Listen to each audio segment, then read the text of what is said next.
मित्रों नमस्कार। मैं प्रोफेसर ब्रजकिशोर शर्मा।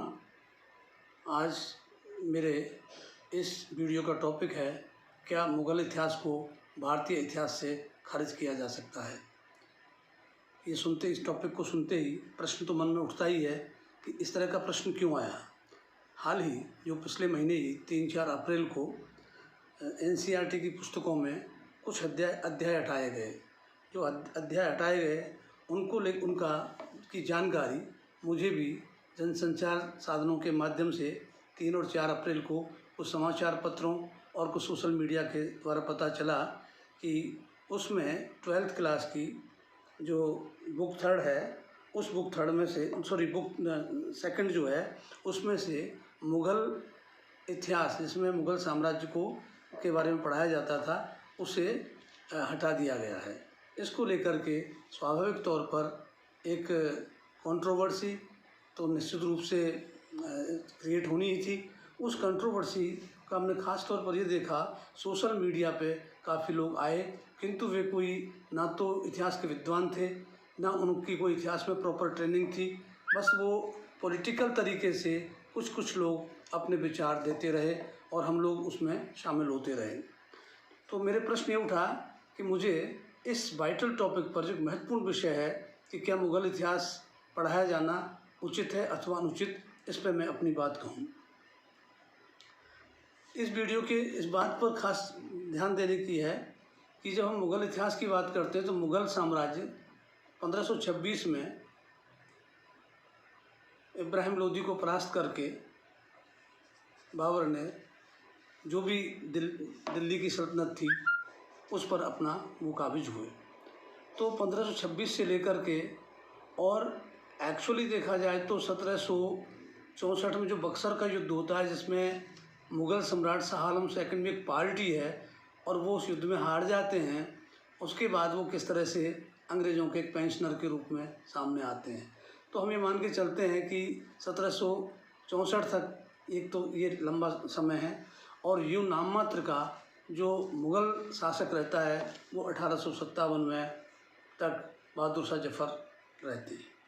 तो ये लगभग 200-250 वर्ष का ऐसा समय है जो भारतीय इतिहास का एक महत्वपूर्ण पीरियड है, क्योंकि उसके पहले जो दिल्ली सल्तनत है उसमें कई तरह के कबीले, जिसमें तुर्क खासतौर पर मेन तो तुर्क थे, तुर्कों के अलावा और उनके कबीले आए, लेकिन वो एक सिस्टम ना होकर क्यों कई जो हैं राजवंश उसमें परिवर्तन होते रहे और उनके अनुसार नीतियाँ बदलती गईं। लेकिन मुग़लों का जो शासन शुरू हुआ वो एक ऐसा पीरियड है जिस पीरियड में भारत में, क्योंकि वैसे तो मध्यकाल जो है पूरा ही मध्यकाल, किंतु ख़ास तौर पर उसमें भी मुग़ल काल एक ऐसा समय है जब भारतीय संस्कृति का विस्तार होता है। यहाँ मेरा संस्कृति के विस्तार से मतलब ये नहीं है कि भारतीय संस्कृति का प्रचार प्रसार दुनिया के दूसरे भूभागों में हो रहा है, बल्कि जो सांस्कृतिक स्वरूप था यहाँ का उसमें विस्तार होता है। क्योंकि जो एक्सटर्नल एलिमेंट्स आते हैं, उन एक्सटर्नल एलिमेंट्स इनिशियली शुरू में जो आए तो निश्चित तौर पर उनका रुख आक्रामक था, किंतु जब वो सेटल हुए तो उनका रुख सहयोगात्मक हुआ। और उस समय हम ये देखते हैं ख़ास तौर पर जो भक्ति आंदोलन यूँ तो मध्यकाल के आरंभ में ही से शुरू हो जाता है, किंतु मुग़ल काल में वो और आगे बढ़ता है। इसी प्रकार से हम देखते हैं साहित्य, कला, संस्कृति, गीत, संगीत, चित्रकला, जितने भी विविध सांस्कृतिक विषय हैं उनमें हम देखते हैं विस्तार हुआ, प्रखरता आई, नए नए प्रयोग हुए। और जो बाहर के लोग आए, जिसमें ख़ास तौर पर तो ईरानियन इम्पैक्ट है, ईरानियन के अलावा टर्किश इम्पैक्ट है, सेंट्रल एशियन इम्पैक्ट है, और जो भारतीय मुख्य धारा है हिंदुज़म की या कहें कि भारतीय परंपरा जो है, और उसकी भी जो क्षेत्रीय स्वरूप हैं, उन सब का एक सम्मिलित रूप, एक मिश्रित रूप, मतलब एक काइंड ऑफ ब्लेंडिंग, एक ऐसा संस्कृति तैयार हुई जिसे हम अब तक एक साझा संस्कृति, गंगा यमुनी तहजीब इस नाम से जानते रहे।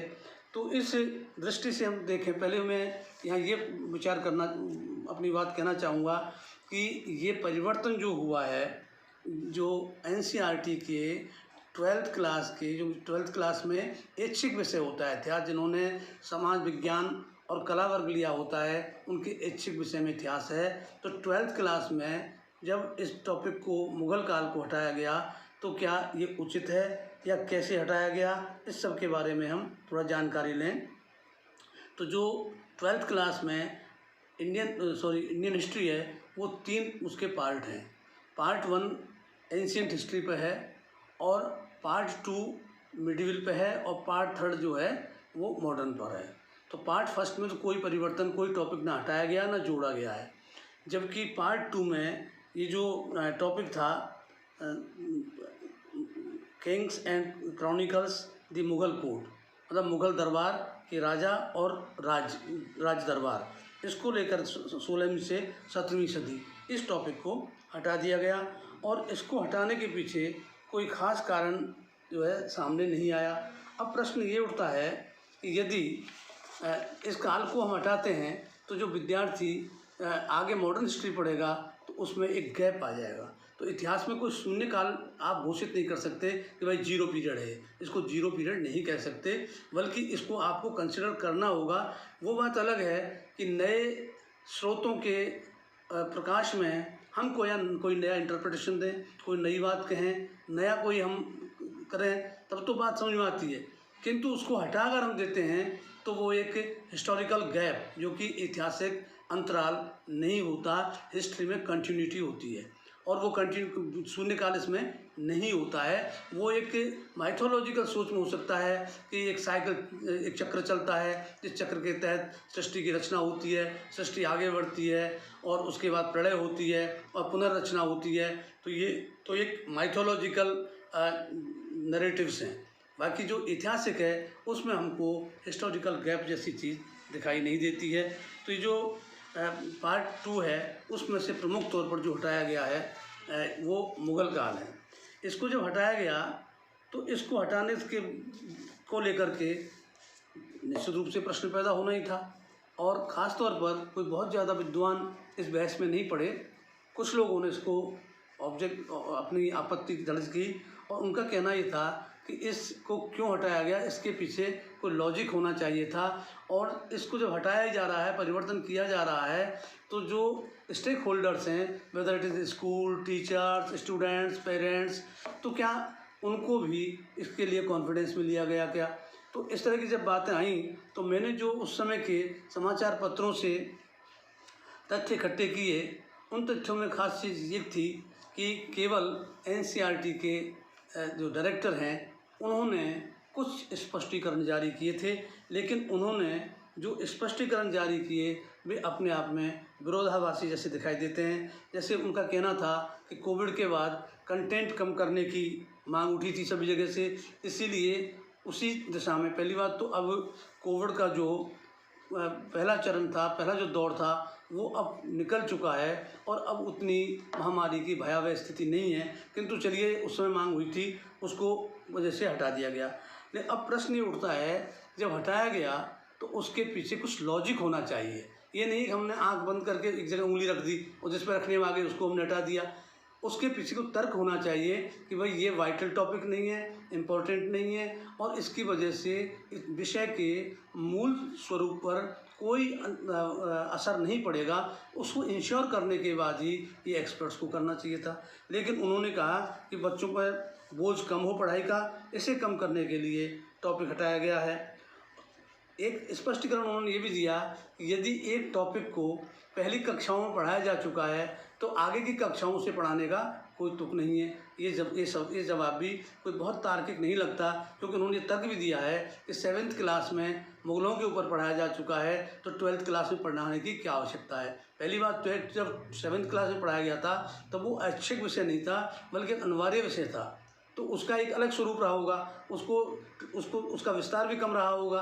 लेकिन 12th क्लास में ऐच्छिक विषय के रूप में आ रहा है तो आप इस बात को इस बिना पर कि 7th क्लास में आप मुग़ल पढ़ चुके हो इसलिए 12th में पढ़ने की आवश्यकता नहीं है, ये भी कोई तर्क टेनेबल टिकाऊ नहीं लगता है। दूसरी बात कहा कि भाई नई शिक्षा नीति के तहत पाठ्यक्रम बन रहा है, तो नई शिक्षा नीति के अंतर्गत जो पाठ्यक्रम बन रहा है तो वो टोटलिटी में बनना चाहिए, ये नहीं कि टुकड़ों में। वो उनको टुकड़ों में नहीं करेंगे कि हमने एक टॉपिक हटा दिया अभी फिर एक नया बनेगा। तो जब पूरे देश ये जो है नया पाठ्यक्रम बन ही रहा है तो उसका इंतज़ार किया जाना चाहिए था और स्पष्ट सीरियस थॉट दिया जाना चाहिए कि ज़रूरी नहीं है कि हिस्ट्री में हर चीज़ पढ़ाई जाए, किंतु जब आप हिस्टोरिकल उसकी बात करेंगे कंटिन्यूटी की, तो इस मुग़ल को पूरी तरह से आप खारिज नहीं कर सकते। फिर उन्होंने आगे ये कहा कि इस परिवर्तन को पूरे देश को यही शब्द का उपयोग हुआ, पूरे देश को विश्वास में लिया गया। अब देश से कोई रेफरेंडम किया गया या कोई रायशुमारी की गई, ऐसी कोई बात तो सामने नहीं आई। और अंततः उन्होंने कहा कि जो कुछ भी किया है किताबों में जो परिवर्तन है वो विशेषज्ञों की राय से किया गया है। पहली बात तो ये है कि जिन विशेषज्ञों ने वह पाठ्यक्रम तैयार किया था, बेहतर होता उन विशेषज्ञों को बुलाया जाता और उनसे ये कहा जाता कि भाई हम बोझ कम करना चाहते हैं and certain percentage of course should be reduced और content should be reduced from this paper. तो उनमें एक्सपर्ट ये देख लेते कि भाई कौन से ऐसे टॉपिक हैं जिनकी वजह से विषय पर कोई की समझ में बच्चे के ऊपर कोई असर नहीं पड़ेगा, तो उसी तरीके से वो उसको कर सकते थे, लेकिन ऐसा हुआ नहीं। फिर मैंने तलाश किया कि भाई कोई इतिहासकार कौन बोले। एकमात्र इरफान हबीब जो अलीगढ़ मुस्लिम विश्वविद्यालय के सेवानिवृत्त प्रोफेसर हैं, प्रोफेसर एमेरिटस हैं, उन्होंने कुछ प्रश्न जरूर रखे, उन पर भी उन्होंने बहुत विस्तार नहीं दिया। उन्होंने ये कहा कि मुग़लों को इतिहास से हटा दोगे तो 200 साल के इतिहास का पता कैसे चलेगा, जो 200 साल बड़े वाइटल हैं।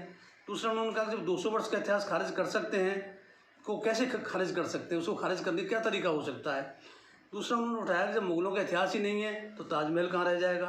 फिर वो कहते हैं हिंदुस्तान की संस्कृति के एक बड़े हिस्से को निकाल देंगे। जो कल्चरल हिस्ट्री है उसमें पॉलिटिकल हिस्ट्री है, मुग़ल ये थोड़ी मुग़ल की कल्चरल है, Mughal history is very much political, लेकिन जो पॉलिटिकल हिस्ट्री है उसके साथ में जो कल्चरल एस्पेक्ट्स हैं मुग़लों के, उसको आप कैसे हिंदुस्तान की संस्कृति में से निकाल देंगे। जो संस्कृति बन चुकी उस संस्कृति में जो चीज़ें सम्मिलित हो गई उनको थोड़ी आप अलग कर दोगे। फिर ये आगे थोड़ा सा स्पष्टीकरण दिया कि मुग़लों ने भारत को लूट करके धन भार लेके नहीं गए, बल्कि उन्होंने यहीं उस पैसे को लगाया और उससे जो भी उस समय की स्थितियां थी उसमें उन्होंने जो भी कार्य किए उसमें उन धन को खर्च किए हैं। दूसरी बात उनका एक तर्क और था कि जो मुग़ल थे वो स्थायी तौर पर भारत में बस गए थे और जहांगीर और शाहजहाँ की तो माएँ भी हिंदुस्तानी थी, तो वो कोई बाहर से नहीं आई। तो ऐसी स्थिति में क्या है कि इतना ज़्यादा मिक्स हुआ। तो अभी इसके बाद एक पत्रकारों का जो मैं वर्जन देख रहा था, एक पवन के वर्मा हैं जो एक भूतपूर्व राजनयिक हैं, साथ में संसद सदस्य हैं और वे कॉलम लिखते हैं टाइम्स ऑफ इंडिया में और दैनिक भास्कर में। उन्होंने एक लेख लिखा था, उसमें लिखा था वर्मा ने कि इतिहास को कैसे बदलना चाहिए।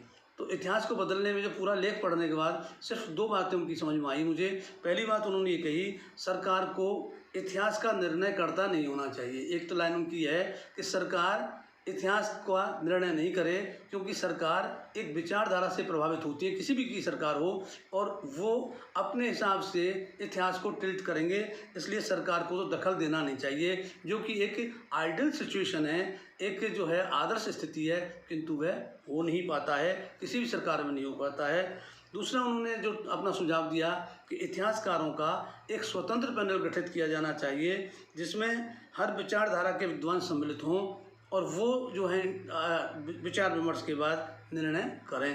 तो ये उनकी सलाह है, लेकिन ये भी आदर्श सलाह है, लेकिन इसको व्यवहार में लाया जा सकता है, क्योंकि वैसे तो अनअटैच्ड आजकल बुद्धिजीवी भी नहीं मिलते हैं, या तो वो किसी पॉलिटिकल पार्टी के साथ जुड़े होते हैं। उसका कारण ये है कि जो उन पॉलिटिकल पार्टीज के नेताओं के और उनके ऑफिसों के जो दरबारी हैं, जो हाजिरी लगाते हैं, उनको आगे किसी को अपने पद लेने होते हैं, और पद लेने के लिए वो एक लंबी तपस्या करते हैं राजनीतिक, तो वो स्वतंत्र विचारक रह नहीं पाते हैं। स्वतंत्र लोगों की संख्या बहुत कम है, जिन्हें कोई पसंद नहीं करता है, और उसे जो ये लोग हैं जो पॉलिटिकल पार्टी के साथ जुड़े हुए हैं, वो किसी स्थिति में उसे मुख्य धारा में आने ही नहीं देंगे, उसको जो है हाशिए पर ही रखेंगे अगर कोई स्वतंत्र है। लेकिन फिर भी इन्होंने एक सलाह दी। इसके बाद एक जो व्यंग लिखते हैं टाइम्स ऑफ इंडिया में, वो उन्होंने एक बात उन्होंने टॉपिक दिया मुग़ल रहस्य। और मुग़ल रहस्य करके उन्होंने लिखा कि भाई ये मुग़ल क्या और कौन थे, इनके बारे में। फिर वो कहता है ये एक विचित्र और अपरिचित जो तत्व हैं ये कौन थे, ये कहाँ से आए, क्यों आए, ये भी वो कह रहे हैं। फिर कहता है वो आगे, और वे अपने पीछे असंख्य स्मारकों को छोड़कर कहाँ चले गए, जिनमें से स्मारकों के लिए कहता है अनेक विश्व प्रसिद्ध हैं और थे। वे कैसे और क्यों नष्ट हो गए, हवा में विलीन हो गए जैसे कि वे कभी अस्तित्व में ही नहीं थे। इसके उपरांत भी अपने पीछे सचमुच चिर स्मरणीय विरासत छोड़ गए। ये उसने व्यंग लिखा, व्यंग में है, लेकिन उनका ये निचोड़ था कि भाई जो मुग़लों का बाद में तो बहादुर शाह जफ़र के बाद अता पता ही नहीं रह गया, तो ये लोग कैसे आए, कहाँ हुए, कैसे ख़त्म हो गए, लेकिन वे अपने पीछे इतनी विरासत छोड़ के गए हैं कि अब हम जैसे अगर मुग़ल संस्कृति की हम बात करें, जैसे ख़ास तौर पर सबसे पहले हम देखें कि जो भी कोई हिस्ट्री है, उस हिस्ट्री का एक काम होता है शासन, प्रशासन और राजनीति। तो जो मुग़लों की राजनीति है, उन मुग़लों की जो प्रशासनिक व्यवस्था है, उन सबको हम इसमें स्टडी करते हैं, जो कि हमारे देश की इतिहास का जो हमारा ऐतिहासिक व्यवहार है, ऐतिहासिक आचरण है, उसका परिचायक है। तो जब राजनीति की बात करें मुग़लों के साथ, तो मुग़लों के आने से आप देखिए जो भारत की प्रमुख राजनीतिक शक्तियाँ, कुछ शक्तियाँ ऐसी हैं जैसे राजपूत यहाँ हैं, लेकिन राजपूतों का मुग़लों के साथ संघर्ष और मेल दोनों का इतिहास है। और संघर्ष और मेल खास तौर पर मैं राजस्थान के संदर्भ में अगर देखूं तो यहाँ जो रेजिस्टेंस है वो रेजिस्टेंस मालदेव का है, वो रेजिस्टेंस महाराणा प्रताप का है। महाराणा प्रताप का मेवाड़ का लंबा रेजिस्टेंस चलता है। तो एक तो ये कि जब आप मुग़लों को इतिहास से निकाल देंगे तो राजपूतों का इतिहास का जो विमर्श है वो बड़ा कमज़ोर पड़ जाता है, क्योंकि उन्होंने मुग़लों से मुकाबला किया। दूसरा, मुग़लों के साथ सहयोग करके जिन लोगों ने मुग़ल साम्राज्य में महत्वपूर्ण भूमिका निभाई, चाहे वो मान सिंह ऑफ आमेर हों, चाहे राज सिंह ऑफ बीकानेर हों, चाहे जोधपुर के महाराजा हों, इन सभी ने अपनी भूमिका निभाई, तो वो भी फिर गौण हो जाती है। इतना ही नहीं, बल्कि नवोदित जो दूसरी शक्तियाँ थीं, जिसमें ख़ास तौर पर सिख, जाट, मराठा, ये पैदा ही मुग़लों के जब उन्होंने किसानों के साथ कठोरता बरती, राजस्व प्रणाली में परिवर्तन किए, जो कृषि का अधिशेष है उसको अधिक हड़पना शुरू किया, तो और कहीं कहीं जो सांस्कृतिक और धार्मिक आधार पर संकीर्णता जो थी मुग़लों की, उस संकीर्णता की वजह से अगर कहीं हिंदुओं को परेशान किया गया, तो इन सब को जवाब देने के लिए जाट, मराठा, सिखों का उदय हुआ और राजपूतों ने भी एक ऐसा पोस्चर लिया कि वे भी अगेंस्ट खड़े हो गए। वो आप हम अगर देखते हैं तो राज सिंह ऑफ मेवाड़ खड़े हो गए, दुर्गादास राठौड़ और अजीत सिंह को डिफेंड करने के लिए खड़े हो गए। तो ये हम ये देखते हैं कि यदि हम मुग़ल को हटा देते हैं तो ये जो हमारे भारतीय ही मूल रूप से जो हैं या ये पहले के हैं, उनके इतिहास का क्या होगा। दूसरी बात ये है कि हम ये देखते हैं साहित्य और भाषा।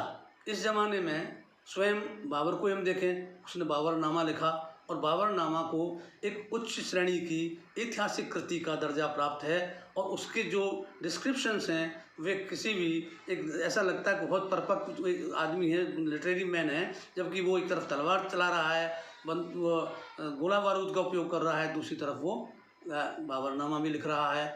और बाबरनामा भारत को जानने के लिए उसमें केवल मुग़लों को अप्रिशिएट नहीं किया गया है, बल्कि भारत की भौगोलिक स्थितियों को, भारत में जो कुछ स्थितियां उनको भी उसने डिस्क्रिप्शन दिया है। हुमायूं के लिए उसकी वो जो हैं गुलबदन बेगम हुमायूंनामा लिखती हैं। इसके बाद आप देखें तो जो अबुल फजल का अकबरनामा है, तो आईन अकबरी है, ये इनका अपना स्थान है। यही नहीं, साथ में हम देखते हैं इस समय भाषा का विकास हो रहा है, हिंदी भाषा, उर्दू भाषा, इसके अलावा संस्कृत में भी रचनाएं हो रही हैं। तो खूब रचनाएं मध्यकालीन की, चाहे हम तुलसीदास जी की कृति को ले लें या अष्टछाप के कवियों के कंट्रीब्यूशन को ले लें, सूरदास को ले लें। एक कृष्ण और राम भक्त जो वैष्णवाइट्स हैं, वैष्णवाइट संतों का बड़ा काम है। देन जो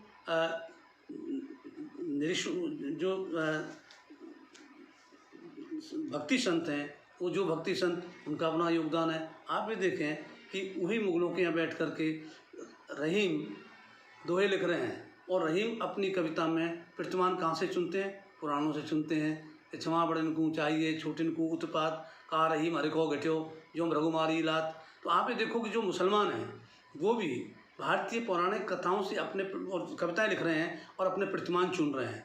तो ये एक तरह से संगम है।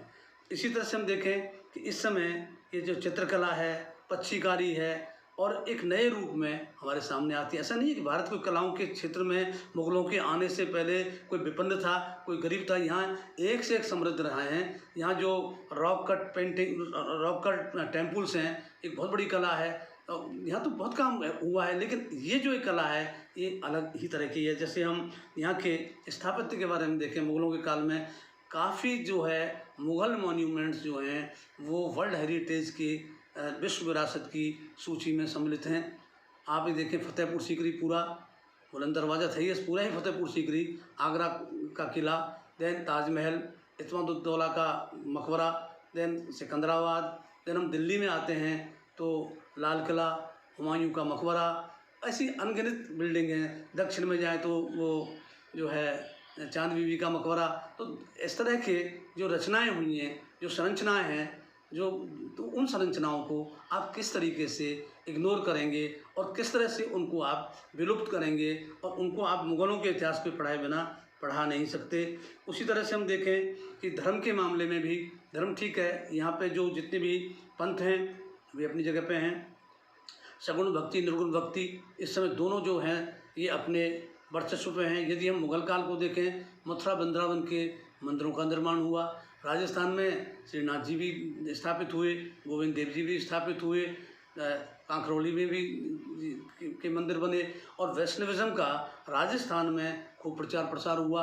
और जो राजपूतों ने संघर्ष भी किया मुग़लों से और उनके साथ सहयोग भी किया, दोनों ही स्थितियों में राजपूतों ने जो भी वैष्णव धर्म है, हिंदू धर्म है, उसको प्रश्रय दिया और उसको आगे बढ़ाने का काम किया। तो आप ये देखो, उसमें आप देखेंगे जो उस समय की बड़ी शक्ति मुग़ल थी, उस मुग़ल शक्ति के होते हुए जो छोटी शक्तियाँ थीं जिनका सहयोग था, हम ये नहीं कह सकते कि जिन्होंने उनके साथ सहयोग कर रहे थे वे कोई उनके गुलाम नहीं हो गए थे, बल्कि उनको भी ऑटोनॉमी मिली हुई थी। कभी भी ये जो स्टेट्स थी, जो ये इनकी राजपूतों की खास तौर पर, मुग़लों का कोई भी कानून सीधे तौर पर इन स्टेट्स में लागू नहीं होता था। यहाँ का शासक अपने राजस्व के मामले में और अन्य मामलों में स्वायत्तता प्राप्त था।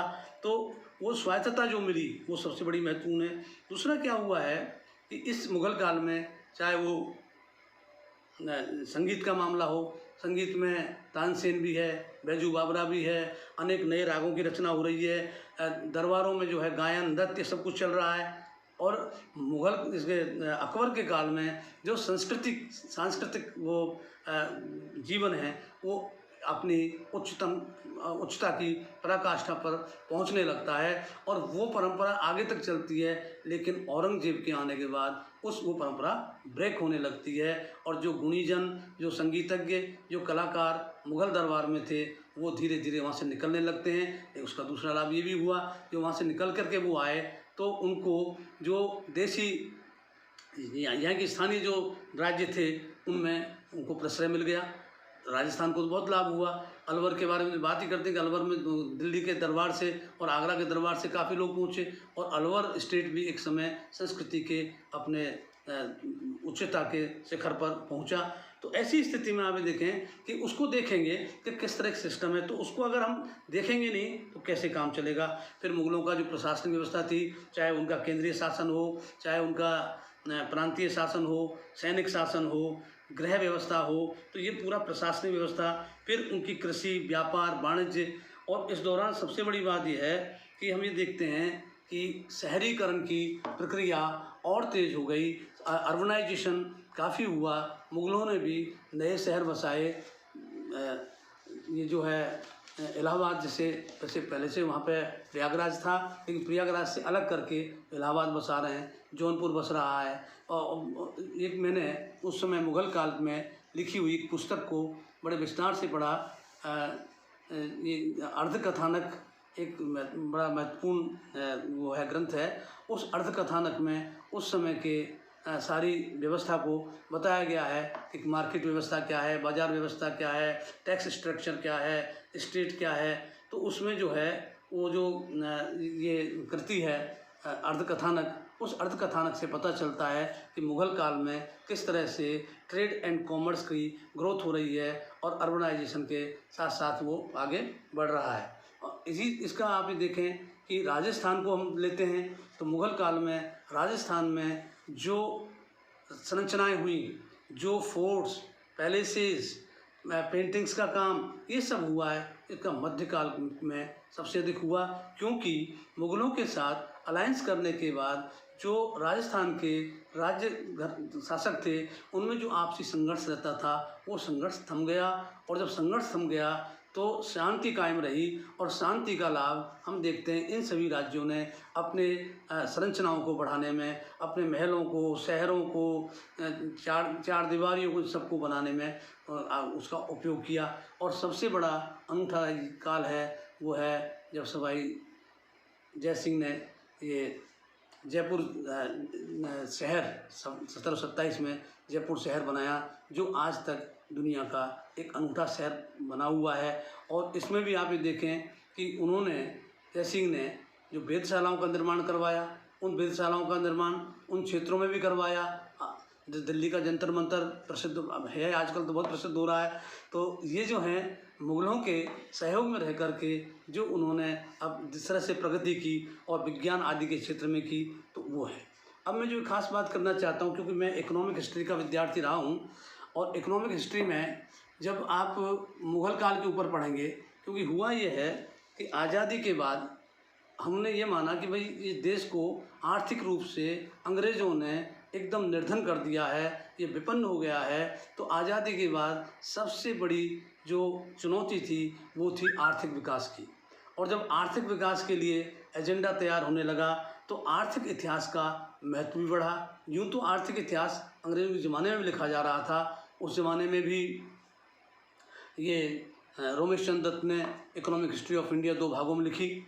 और उसके पहले हम देखते हैं कि जो ब्रिटिश ऑथर्स भी हैं और कई सिविल सर्वेंट्स हैं, उन्होंने भी किताबें लिखी। जो लैंड रेवेन्यू के अधिकारी थे उन्होंने लैंड रेवेन्यू सिस्टम पर लिखी।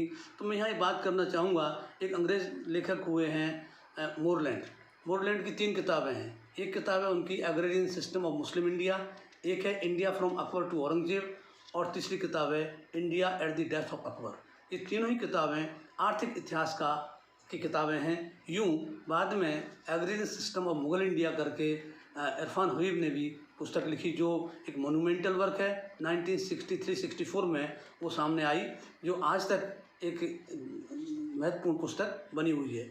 यदि मॉडर्न हिस्ट्री में, तो मैंने जब लैंड रेवेन्यू सिस्टम और पीजेंट्री के ऊपर काम किया था तो मुझे उस समय बेडेन पॉवेल को भी पढ़ा मैंने, मोरलैंड को भी पढ़ा मैंने, और उनसे ये लगता है क्योंकि जो मुग़ल है ना वो हमारा कोई डिस्टेंट पास्ट नहीं है, मतलब सुदूर भूतकाल नहीं है हमारा, बल्कि वो नियर पास्ट है। अंग्रेज़ों के पहले ही तो वो थे। तो अंग्रेज़ों को जब हम अंग्रेज़ों द्वारा भारत की अर्थव्यवस्था को कहते हैं लूट की, तो आपको मुग़लों को की जो अर्थव्यवस्था उससे आपको बताना होगा कि देखिए ये हमारी स्टेटस था, इकोनॉमिक स्टेटस, चाहे कॉमर्शियल स्टेटस, आर्थिक स्टेटस, और किस तरह से धीरे धीरे ब्रिटिश साम्राज्य ने हमारे संसाधनों का दोहन करके अपने ताकत में वृद्धि की और इस देश को एकदम विपन्न बना दिया। ये जो इतना जिसको सोने की चिड़िया कहते हैं, तो ये सोने की चिड़िया जो बनी थी ये भी मुग़ल काल में ही बनी थी। क्योंकि मुग़ल काल में जो भारी व्यापार है, इंटरनेशनल ट्रेड जो है, उस इंटरनेशनल ट्रेड में जैसे सेंट्रल एशिया में व्यापार हो रहा है, सेंट्रल एशिया के अलावा इधर गुजरात में सूरत के बंदरगाह से दूर दराज के क्षेत्रों तक हो रहा है। यहाँ के जो प्रोडक्ट हैं, यहाँ के जो हैंडीक्राफ्ट्स हैं, यहाँ की जो कलाकृतियाँ हैं, उन सब का दूर दूर तक व्यापार हो रहा है। यहाँ के मसालों का व्यापार हो रहा है। और जो यूरोपियंस भी आए वो ओरिजिनली वो तो पहले से भी ग्राहक थे वहाँ, तो यहाँ सामान पहुँचता था विभिन्न माध्यमों से। उन्होंने जो कंपनियाँ बनाई डायरेक्ट व्यापार करने की, कि वो यहाँ से सामान खरीदें, और यहाँ से सामान खरीदने के लिए आए थे। वो यहाँ पे बना हुआ सामान बेचने ही नहीं आए थे अंग्रेज शुरू में, ये तो बाद में बज्जी पलटती है कि जो प्रारंभिक आर्थिक लूट अंग्रेज करते हैं, उस आर्थिक लूट से जो लाभ हुआ उसका परिणाम है औद्योगिक क्रांति। और औद्योगिक क्रांति में जो कारखाना सिस्टम हुआ तो उसका परिणाम हुआ सरप्लस प्रोडक्शन, और सरप्लस प्रोडक्शन को एक तरफ खपाने के लिए बाजार, और उस प्रोडक्ट जो फैक्ट्री हैं उनको चलाए रखने के लिए कच्चा माल, ये इस तरह से जो उपनिवेश हैं उन उपनिवेशों का उपयोग बाजार और कच्चे माल के आपूर्तिकर्ता के रूप में होता है। तो मैं जो यहाँ कहना चाह रहा हूँ वो यह है, यदि मुगलों को पढ़ाना ही छोड़ देंगे तो हम ब्रिटिश हिस्ट्री को, जो ब्रिटिश काल का इतिहास है भारत का, उसको समझने में भी भारी कठिनाई होगी। तो हम इसको अलग नहीं कर सकते, क्योंकि वो केवल एक क्षेत्रीय शक्ति भी नहीं है मुगल, वो केंद्रीय शक्ति है उस समय। चाहे और कितने भी राजा थे, सब थे, क्योंकि जो बहस चल रही थी सोशल मीडिया पर, तो उसमें कुछ लोगों का कहना ये था कि भाई आप कम कर सकते हो या कुछ आसपास जिनको पढ़ाना जरूरी समझो वो पढ़ा सकते हो, लेकिन इसको पूरी तरह से अलग नहीं कर सकते, और ये बिल्कुल उचित भी नहीं है। किंतु ऐसे लोग जिनकी ना तो इतिहास में कोई ट्रेनिंग है, ना उन्होंने इतिहास फॉर्मली पढ़ा, बल्कि वे ट्रोलर बन गए सोशल मीडिया पे, उन्होंने अपने अपने तर्क पेश किए, जो तर्क एक भी विद्वता की दृष्टि से टिकाऊ नहीं था, बल्कि वे कुछ भावनात्मक मुद्दों पर आधारित थे। और इतिहास तो खुद ही इतना क्रूर होता है, इस क्रूर इतिहास की क्रूरता को सब लोग समझते हैं। इतिहास क्रूर है, और उस इतिहास के साथ ज़्यादा छेड़छाड़, क्योंकि यदि हम अपने इतिहास को सही से नहीं जानते तो हम रास्ता भटक जाएंगे, क्योंकि इतिहास जो होता है वो किसी भी समाज और राष्ट्र की स्मृति होता है। अगर स्मृति भ्रम हो गया तो फिर आप सही दिशा में चल भी नहीं पाएंगे। तो जो मेमोरी है, आप देखिए मेमोरी इज़ वेरी इंपॉर्टेंट। जो इतिहास है वो अपने आप में समाज और राष्ट्र की स्मरण शक्ति है, और उस स्मरण शक्ति को हम जितना निखार सकें, जितना प्रखर कर सकें, और उसमें जो विसंगतियाँ आएँ उनको हम अलग करते जाएं, तो निश्चित तौर पर हम अपने भविष्य का निर्माण कर सकते हैं। हम राष्ट्र के रूप में आगे प्रगति कर सकते हैं, हम संस्कृति के रूप में आगे विकसित हो सकते हैं। और यदि हमारा स्मृति भ्रम हो गया तो हम कहीं नहीं पहुंच सकते। तो इसलिए मेरी अपनी ये राय है कि मुग़ल कालीन इतिहास को पूरी तरह से बाहर, पाठ्यक्रम से बाहर नहीं किया जा सकता, नहीं किया जाना चाहिए, यदि हम इतिहास को इतिहास के रूप में पढ़ना चाहते हैं तो। और यदि हम इस इतिहास में अन्य चीज़ों को लाएंगे, जो अन्य चीज़ें, काफ़ी चीज़ें ऐसी हैं जो माइथोलॉजिकल हैं, और वो माइथोलॉजी को हिंदू माइथोलॉजी नहीं होती है, वो क्रिश्चियन माइथोलॉजी भी है, इस्लामिक माइथोलॉजी भी है, बुद्धिस्ट माइथोलॉजी भी है। तो माइथोलॉजी, फिलॉसफी, रिलीजन, तो उस पर अलग से, जैसे इंडिया का हम प्रश्न उठाएं तो ये इंडोलॉजी एक सब्जेक्ट हो सकता है। जिस इंडोलॉजी में आप पुराण पढ़ाइए, रामायण पढ़ाइए, महाभारत पढ़ाइए। इतिहास में जो हिस्टोरिकल फैक्ट्स हैं, क्योंकि इतिहास तथ्यों के बिना अधूरा है। मैं अपने पहले भी 2 वीडियो बनाए हैं जिसमें मैंने ये बात कही है कि जब तक हम किसी बात को तथ्य के आधार पर साबित नहीं कर सकते तब तक वो ऐतिहासिक नहीं हो सकता, वो कल्पना हो सकती है। और कल्पना तभी रियलिटी में बदलती है जब हम उनको तथ्यों से पुष्ट कर दें। तो मुग़ल काल, जिसके ऊपर जहाँ तक इतिहास लेखन के एविडेंसेस का सवाल है, एविडेंसेस की कमी नहीं है। उस समय के जो ग्रंथ हैं वे तो हैं ही हैं, साथ ही साथ खास तौर पर मुग़ल काल का काफ़ी रिकॉर्ड आर्काइव्स में भी उपलब्ध है। ज़्यादातर तो आर्काइव्स ब्रिटिश पीरियड से शुरू हुए, ब्रिटिश पीरियड के ही हैं, लेकिन उसके पहले जो भी क्षेत्रीय या केंद्रीय जो रिकॉर्ड्स थे, चाहे वे मराठों के रहे हों, चाहे वे ये जो तमाम नवाबों के रहे हों, बंगाल का, अवध का, हैदराबाद का, तो वो सब जो हैं आर्काइव्स में पहुँचे हैं। और राजस्थान स्टेट आर्काइव में तो जो मुग़ल काल के फरमांस और निशान वगैरह हैं वे तो आर्काइवल रिकॉर्ड्स हैं ही। साथ ही साथ रेवेन्यू के रिकॉर्ड्स में 68 थाज हैं, जिनके आधार पर काफ़ी विद्वानों ने, जवाहरलाल नेहरू विश्वविद्यालय के और अलीगढ़ मुस्लिम विश्वविद्यालय के विद्वानों ने काम किया। और उन्होंने इतिहास में जो है कार्टोग्राफी को, स्टैटिस्टिक्स को और सांख्यिकी विधियों को लागू करके, और कभी एग्रेरियन सिस्टम पर, कभी इरिगेशन सिस्टम पर, कभी कुटीर उद्योगों पर, जहाजरानी पर अनेक तरह के काम किए हैं। तो वो सब इसलिए महत्वपूर्ण है। आज भी इकोनॉमिक हिस्ट्री हमारे लिए ज़्यादा महत्वपूर्ण है, क्योंकि हम इमोशनली भले संस्कृति उस पर ज़्यादा जोड़ दें, किंतु बेसिक जो नीड है वो इकोनॉमिक प्रॉस्पेरिटी है, इकोनॉमिक ग्रोथ है। और इकोनॉमिक प्रॉस्पेरिटी और इकोनॉमिक ग्रोथ होती है तो निश्चित तौर पर उसका सांस्कृतिक लाभ भी होता है। तो इस तरह से हम देखते हैं कि जो एक प्रश्न उठा है कि जो मुग़ल इतिहास है ये भारतीय इतिहास का अभिन्न अंग है। और अगर एक कहावत है कि कबूतर के आँख बंद करने से बिल्ली नहीं भाग जाती, बिल्ली इज़ वेरी मच देयर। सो हम इस तरह से इस मुग़ल इतिहास को अनघटी घटना भी नहीं कह सकते, अनहुआ भी नहीं कह सकते। तो ऐसी स्थिति में इसको इग्नोर भी कैसे कर सकते हैं और इस पर किस तरह से रूप में पढ़ाया जाए, ये हमेशा विचार है। क्योंकि इतिहास कभी फिक्स नहीं होता है, क्योंकि जब जब नए तथ्य सामने आते हैं तो नए तथ्यों के सामने से जो पुरानी मान्यताएं हैं उनमें हम संशोधन करते हैं, करनी भी चाहिए और वही तार्किक है, इसके लिए तैयार भी रहना चाहिए। नमस्कार।